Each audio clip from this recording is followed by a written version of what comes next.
This is the Enochs Show, America's most controversial podcast, coming to you live from UNT. This is Lee Enochs. And this is Brock Burgan. We're flying dual tonight. Some of our normal hosts are not here tonight. Right off the bat, Brock, we're going to talk about Israel. So this is what we know.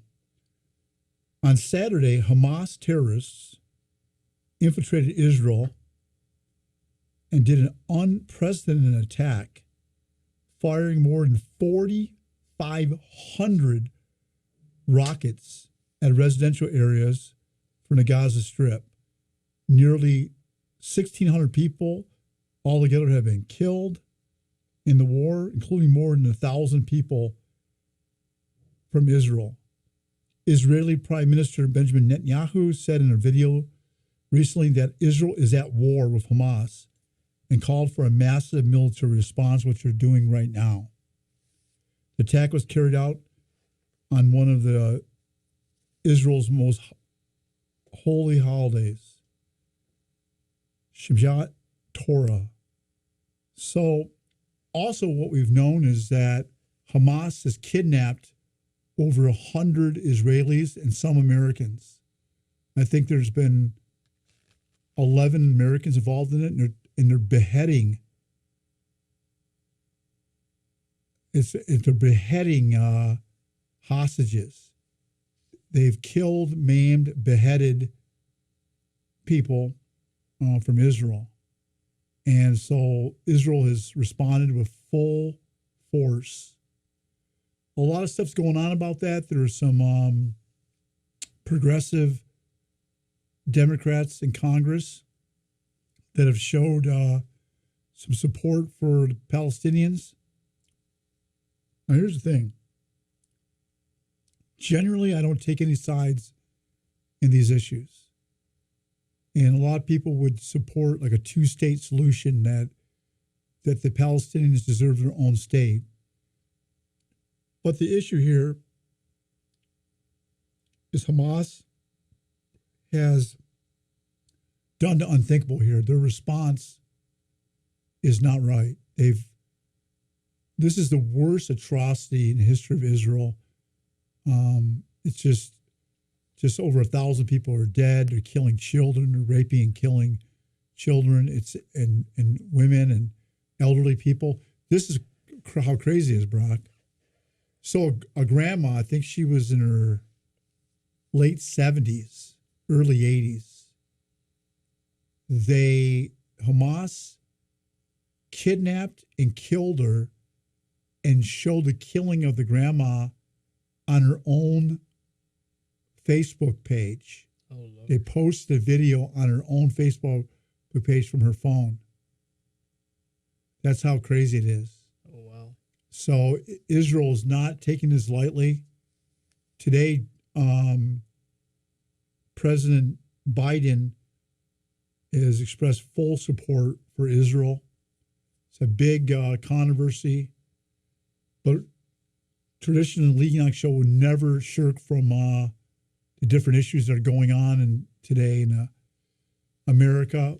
Another issue that's going on is we don't have a Speaker of the House. So Israel can't get funding because there's no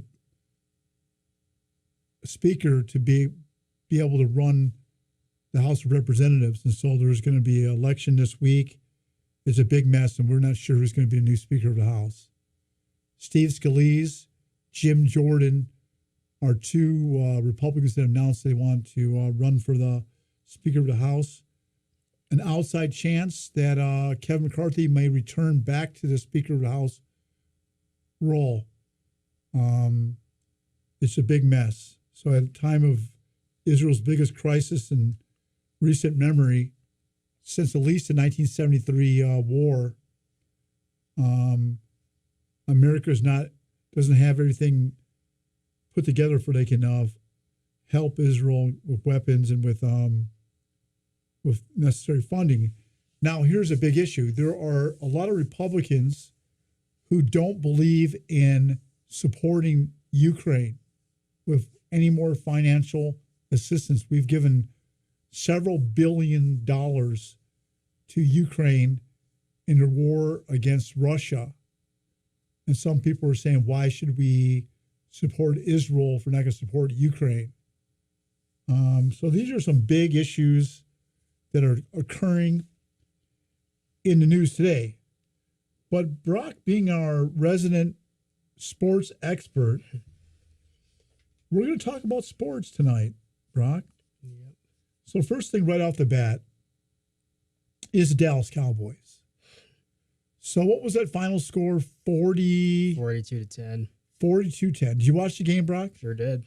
So what I do know is that Dak Prescott threw 3 consecutive interceptions on 3 consecutive drives. Sure did. Horrific. I have heard that they tried to trade him. He's got no trade clause. Nope.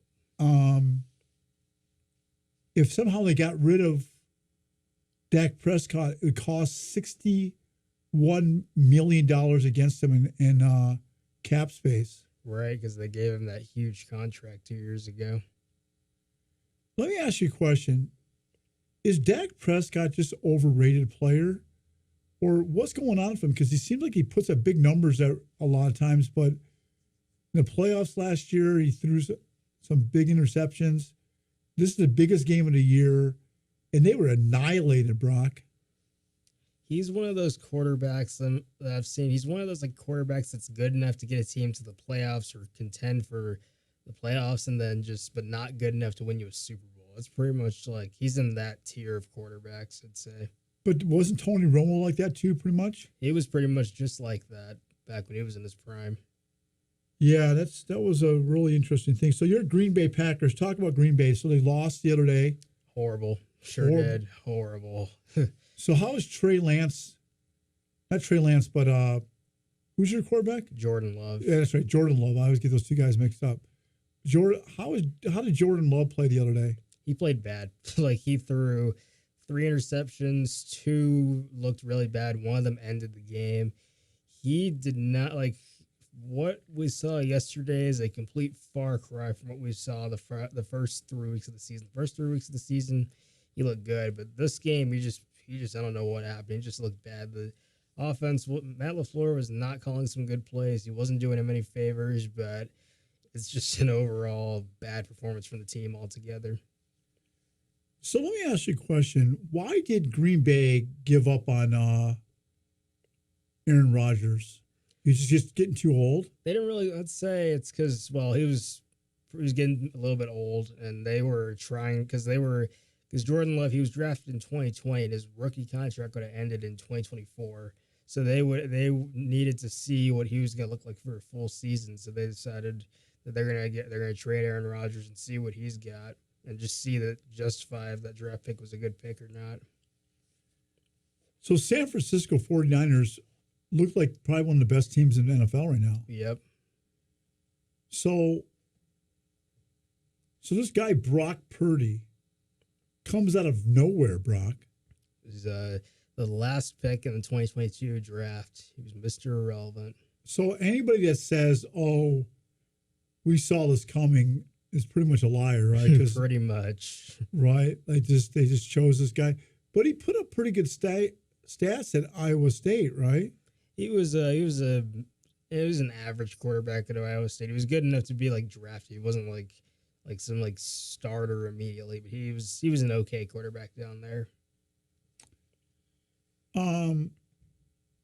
So tell me, how did he become a superstar player if he didn't really show that in college? And so he beat out a lot of guys. Jimmy G basically just got booted off the team to Las Vegas. Pretty much. When he got hurt, when Trey Lance got hurt, both of them got hurt in that 2022 season, so they had to put him in, and he looked good right off the bat. I mean, his first game, they blew out Tom Brady in Tampa Bay. So speaking of Tom Brady, is there a lot of similarities between Tom Brady and Brock Purdy? Not as players, not really, but in terms of draft position, whatever, absolutely. Because Brady was a 7th round pick. 6th or 7th round pick. Right. I think he was 193rd player picked in a 199th pick back in. Oh yeah. Yep. And I think there was 5 quarterbacks picked before him in a draft. It was either 5 or 6, one of those two. Unbelievable. And he knows them all by name, too. Yep. He mentions it. But one thing about Tom Brady is that he ran a 5.2 right in a 40. It's not like he was putting up crazy physical stats when he did the combine, right? It wasn't really anything special back then. So this is kind of before your time, but you being a student of the game, one of the big things about Tom Brady that is really not talked about right now is there's a good chance that Tom Brady would have never become just multiple, 7-time Super Bowl champion. Yep, 7 times. I think 3 or 4 MVPs, right? He has 4 of them. Is there a third or 4? One of those two. If I think it was the 2001 AFC Championship game, or it was the AFC playoffs. Oakland was playing was playing New England, and in the snow. The tuck roll game, yep. Yeah, so what happens is Tom Brady goes back to pass. Charles Woodson comes up, and it seems like he slapped the ball out of his hand. Yep. But it was called a incomplete pass, like a forward pass. Right. If you look at the play, no question about it, it was a fumble. It's a fumble. It's a fumble. It's still a fumble. And they changed the rule. That's a fumble now by the rules of today. It's called the tuck rule. Now, had that went against New England and Oakland would have moved on to the next round, good chance that Drew Bledsoe, who was a starting quarterback that year or for several years for New England, but got hurt. And then when Tom Brady got really hot, they couldn't just take Tom Brady out. Right. So basically you had a healthy Drew Bledsoe that played. And but if that doesn't go New England's way, a good chance that they would have just started Drew Bledsoe the next year instead. They got rid of him because Tom Brady went all the way to the Super Bowl and they beat Los Angeles. I mean, not Los Angeles, but the St. Louis Rams when they had Kurt Warner. I think that year they won 14-2. Yep, they did. And it was just this monster year for. That was the greatest show on turf. Yeah, that whole thing. So, what makes San Francisco the best team in football or one of the top? Are they better than Kansas City? I would say they're more well-rounded than Kansas City is. Obviously, don't really count out Patrick Mahomes. Kansas City has the better quarterback play, but San Francisco just has the better all-around play, just the best. They are one of the most prolific offenses in the league. They have one of the best defenses in the NFL. They're just an all-around insane team full of tons of talent. Are there any players left from the time that they had when they had Jim Harbaugh was their coach? It's a whole new team now. From 2014, 2015, I don't think there's any players left from that team. I don't think so. So they just rebuilt it. But I think getting Christian McCaffrey on that team really put them over the top because he's putting up MVP type stats. Sure is. The thing about that guy I respect is that the life expectancy in the league for a running back. It's 4 years, 5 years. It's just, and then he's arguably the best running back in the league right now, right? He's just completely obliterated every single narrative about running backs. He's just done all that. He is the best running back in the league. He's insane. He's just insane. Now, what about that running back for Tennessee Titans? Derrick Henry, he's really good too. Is he having a good year this year? He's had a pretty solid season, I'd say. That guy's a beast. If there's anyone who's been a beast in the history of the NFL, Marshawn Lynch. Yep. And Derrick Henry. But Derrick Henry's not putting up those monster stats that he put up a couple of years ago, right? Right. So what about Miami Dolphins? Is Miami Could they go to the Super Bowl if they get hot? They could. Didn't Tariq Hill have another great game the other day? He sure did. I think he had 180 yards receiving. Yep. Is he the best wide receiver in football or up there? I would say that's Justin Jefferson right now, but Hill is definitely top 3, top 5-ish. He's definitely in that area. But isn't Justin Jefferson out for the season or out for several games? He's out for the next 4 games. Okay, so what about the Detroit Lions? They destroyed the Panthers yesterday. They're just on fire. They're 4-1 right now. Their offense and defense just looks incredibly well rounded right now. Is Detroit Lions a playoff team? They're looking like they could run away with the NFC North at this point unless something goes horribly wrong. Now, people, if you don't know this already, Brock pretty much every single week reps the Green Bay Packers. How'd you become such a Green Bay Packer fan? Because you're out here in Dallas and out here in Texas. Just when I was younger, when I was like 4 or 5 years old, we were living in like Michigan or whatever. So when like I was younger and we were getting into when I was getting into the sport and whatever, they were the first team that like was on like TV when my family was showing them. So I was like, okay, I'll just root for them. So you never really knew a time when they had Brett Favre, right? This was a year after Brett Favre. This was when he was on the Vikings. That was that season. So 2008, 2009-ish. Sorry, guys. So you don't remember Brett Favre at all, huh? You pretty much Aaron Rodgers all the way, right? Pretty much just had Rodgers all my life. So wow. Brett Favre was a warrior. Sure was. But if you look at Brett Favre's stats, he threw a lot of interceptions. He did, yep. Well, Ethan's going to have to erase those sneezes there, but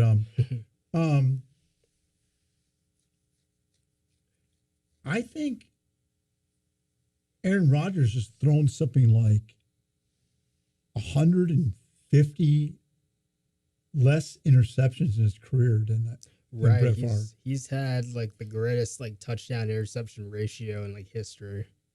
Really? Yep. Even better than Tom Brady? Pretty much. He broke Brady's record of most passing attempts without an interception. So, what about Kansas City? Could they technically become the team to beat in the AFC? Absolutely. They're like the NFL's version of like the Houston Astros. You're just not going to beat them. You can never count that team out. So there was a time where I thought that much of Kansas City's success was based on the output of Tariq Hill. Right. But that shows it's not. Nope. It's completely Patrick Mahomes and Travis Kelce. I think Travis Kelce can be taken off that team and still Mahomes will do well, right? That's just how good he is. He can elevate any talent that's around him, no matter who it is. I mean, I think Tom Brady was like that too, right? He was, yep.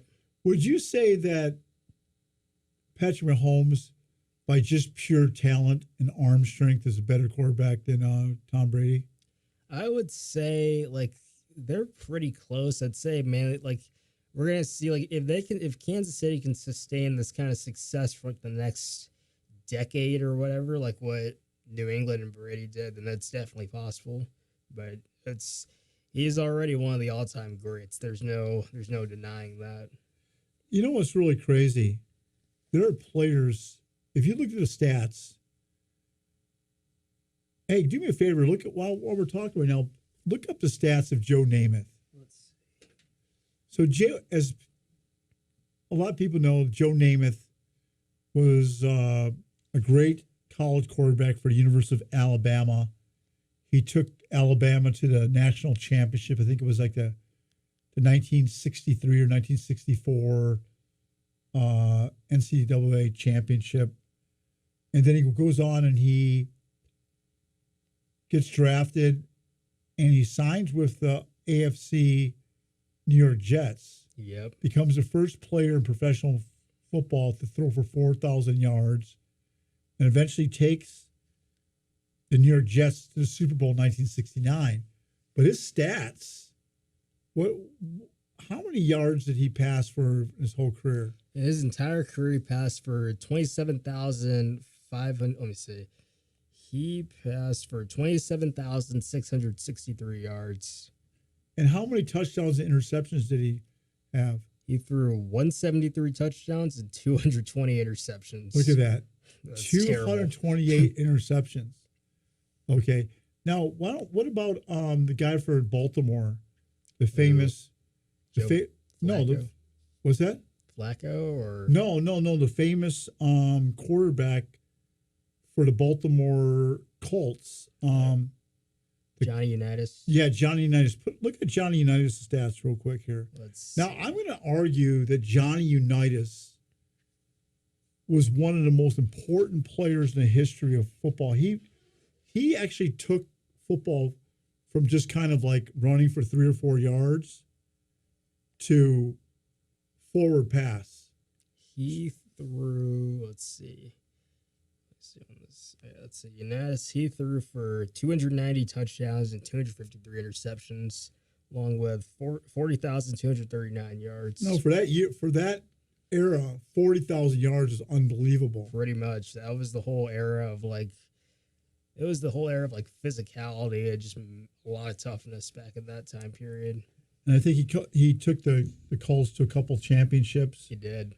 And just an unbelievable player. But the point I'm trying to make is Tom Brady, 89,000 yards passing. Right. How do you beat that? 80. Hey, look at Drew Brees' stats. Let's see. How many yards did Drew Brees throw for in his career? Let's see, Drew Brees, he had 80,358 yards in his career. So almost 20,000 less than Tom Brady. Pretty much. Tom Brady, what a phenomenal player. Yep, the longevity he had during his entire career was insane. He was just always consistently an elite quarterback. What you probably don't know is that so they went 16-0 in 2007. And 2007 they went 16-0, and they still lost in a Super Bowl. Yep, to the Giants, right? Yep. The next year, he tore his ACL in week 1. It was a pretty bad play. Yep. I think it was one of those rolling chop block kind of things, and it got him out of the game. And so that right there, he would have probably passed for 4,000 or 5,000 yards that year because that was in the prime of his career. Yep, his prime was I'd say it was from. It's he had multiple. He's one of the only quarterbacks in history with multiple primes. Like for the first 4 years of his career, from 2007 to 2011, and then from that all the way to 2020. That was insane. So Tom Brady was just a revolutionary player. So we'll wait and see where Patrick Mahomes. But I would say that Patrick Mahomes has one of the most unique arms in the history of football, right? For sure, just absolutely. Really, really strong arm, right? You can throw it through anything, right? Yep. So that's just amazing how good he is, and he did it at a very, very, very young age. He's been this good, but he was kind of prepared his whole life because his father and I think his godfather were like Major League Baseball players. They were, yep. And Brady even got drafted by the Montreal Expos too. But I'm saying Patrick Mahomes' dad and godfather really strengthened his arm from a very young age. Yep, his dad played for the Mets in like the older days too. Yeah, it's kind of interesting how that all worked out. Okay, so getting back to any other teams that are worth. How's Seattle doing? Are they still doing pretty good?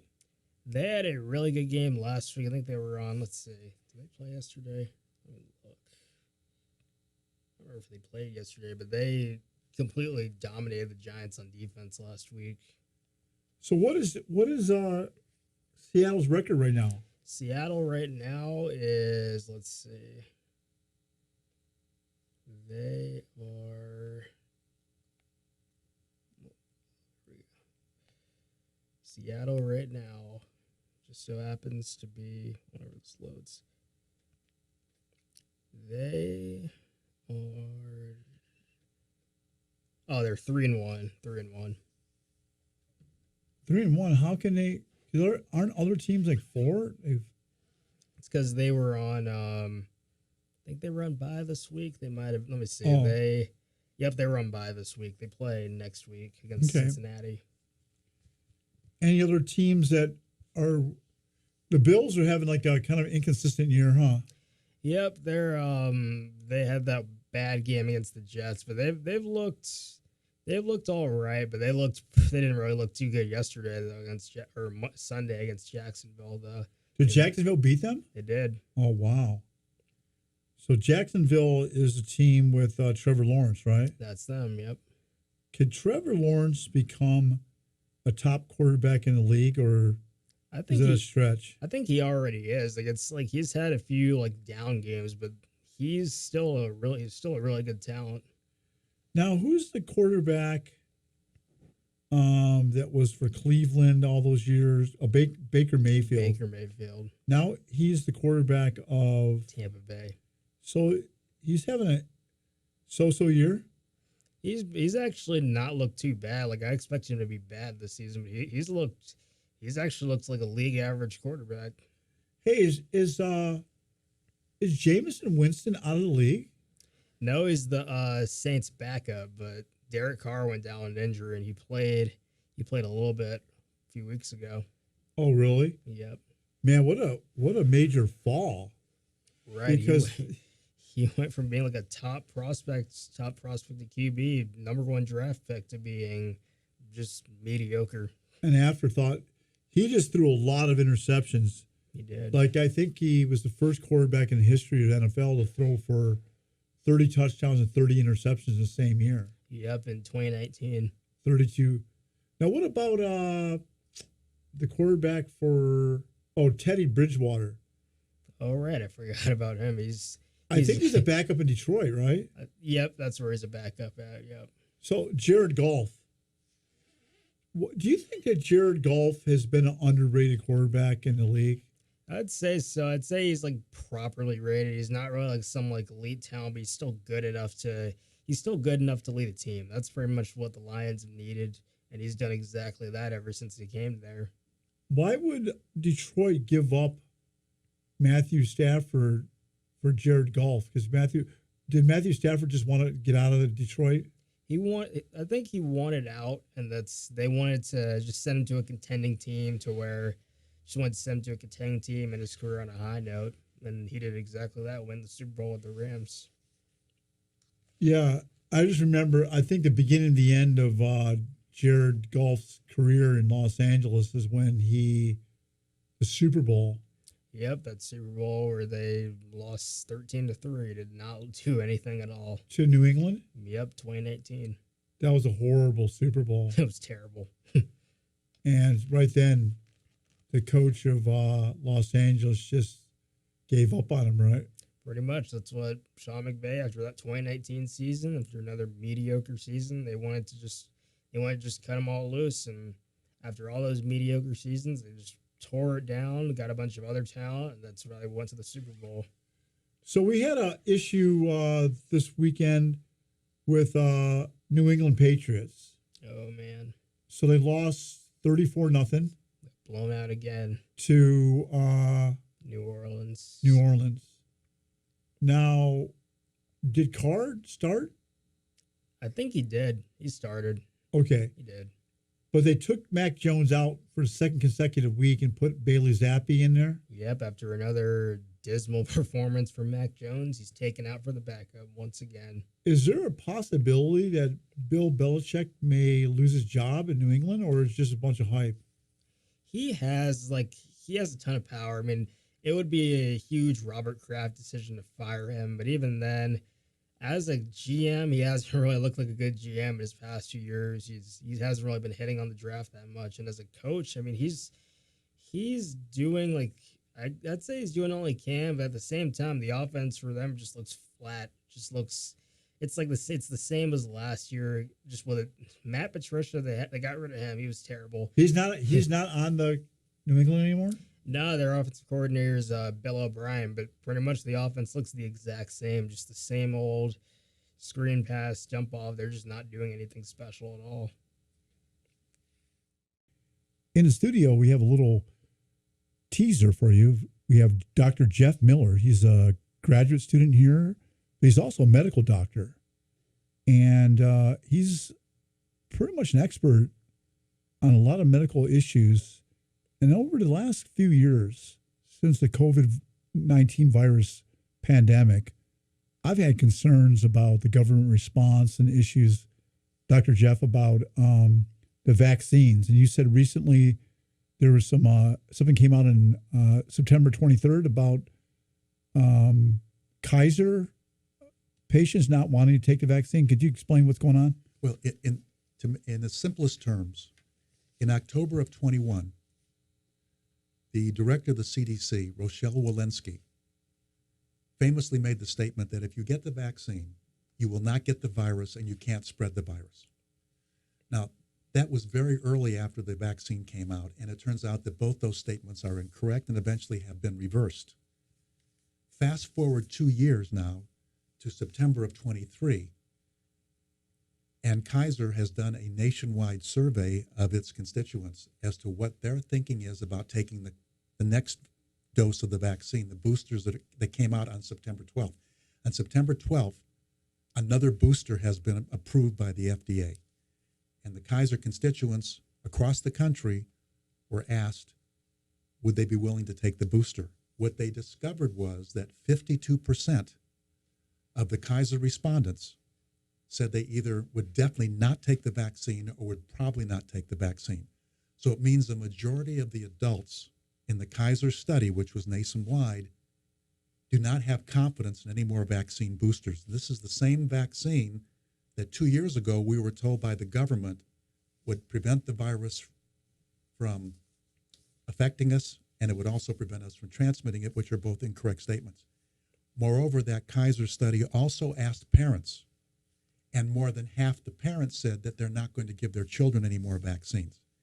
So there's a lot more information that's coming out as time goes on, but we certainly know that there is a problem with the amount of information that the government is providing us, particularly about the side effects of the vaccine. And this comes down to something called informed consent.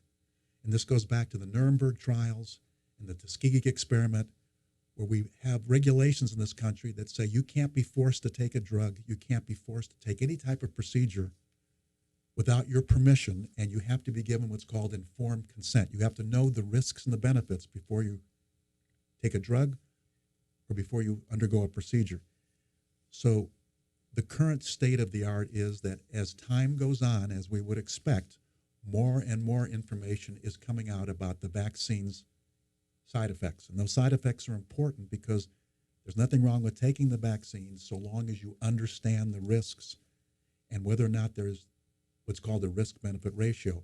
If you're a young, healthy person, like Brock here, Brock would not meet a risk-benefit ratio for taking the vaccine because he's young and healthy. And even though the risk in him is very small, the benefit is even less because he doesn't need to take a vaccine. Even if he were to get the COVID virus, he would survive. It's typically older patients with multiple morbidities that actually have a mortality rate from this, not young people. So the typical vaccine time frame is years and years. I mentioned the polio vaccine was a 10-year process before it was distributed, and by that time they knew the side effects. They knew everything about the drug that made it safe to distribute to the public, and the public would know what the risks and benefits were. This came out under a legal emergency use authorization under public health laws. So it was not illegal the way it came out. It wasn't illegal for people to take it or for it to be given to people. The issue is that they should know that with that little information available, as we know in October of 21, it was thought that it would prevent the virus and prevent transmission. We know 2 years later, not only is that not true, but now more and more people are hesitant to take any more vaccine boosters. So the issue is informed consent. We should have good information from the government about what the side effects can be, what the complications are, and really understand which segments of the population really should be taking that risk and which segments, like young people, should not. Dr. Geoff, just real quick question. So when COVID-19 pandemic started just sweeping across the country, it seemed like, and just from my non-medical viewpoint, they came up with this vaccine pretty quickly. And there was a lot of people, a lot of companies, even the U.S. Army, that basically people's jobs are on the line. If they didn't take the vaccine, they were fired or removed from positions. And is that so? Is that correct that there were people that got fired for not taking an experimental vaccine? It's contrary to the laws of this country to force anyone to take an experimental drug. It dates back, as I said, to Nuremberg and to the Tuskegee experiment. It was the 70s. Even though Nuremberg was in the 40s, it took the United States until the 70s to actually put this into regulation, where informed consent was necessary. No one could be forced to undergo a procedure or to take a drug that they didn't want to take. So this is unprecedented. This is an unprecedented change from what the standard was before. And that is where people actually had a consequence for not undergoing a procedure, or in this case, taking a drug. In the past, you could not impose a consequence on someone for refusing to take a drug. This is different. And of course, it's complicated because in a public health issue, if you're having an infectious disease, that the government has the authority to take certain actions. But this is unprecedented, where it is a vaccine where people losing their jobs. Certain types of entities could stay open, others couldn't. It seemed kind of arbitrary to me, Dr. Geoff, that one place could stay open, like a strip club or a liquor store could stay open, but a church had to close, or a synagogue had to close, or a mosque had to close. That's correct. It just didn't make any sense to me. Liquor stores could stay in certain areas. California, liquor stores could be open, but churches could not. So this went well beyond what one would look to be a simple public health issue in the way some of these decisions were made. So the answer to your question is that it's historical, because nothing has ever been to this scope, and no one to this scope of the mandates, which might still be coming beyond this point. But the bottom line here is that we're learning more about the drug, and as we learn more about the drug, we're learning more about side effects. And the public just needs to be informed. You need to be informed about everything that the drug can do positively and negatively before you take the drug. And there should not be a consequence to anyone who chooses not to take the drug. That's just not the way that the regulations work. It's not the way that ethics work. It's certainly not the way that informed consent is supposed to work.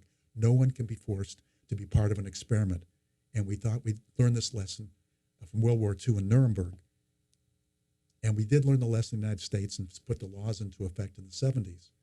But that seems not to have been followed the way it would be expected with this pandemic. Well, folks, that's been a teaser interview with Dr. Geoff Miller. Hopefully we'll have him on before the semester is over to have a full discussion about the origins of the COVID-19 virus and issues about these vaccines and mandates, and I have so many questions. I'm not an expert in any way, but over the years, last year or so, I've got a chance to know Dr. Geoff, and I heard him do a presentation in one of my classes, and it was very sound. It was excellent, Dr. Geoff, and I want to have you on sometime in the near future. I want to thank you for being on the show. This is Lee Enochs. Brock Burgan. This has been the Lee Enochs Show, America's most controversial podcast, coming to you live from UNT. Have a great night.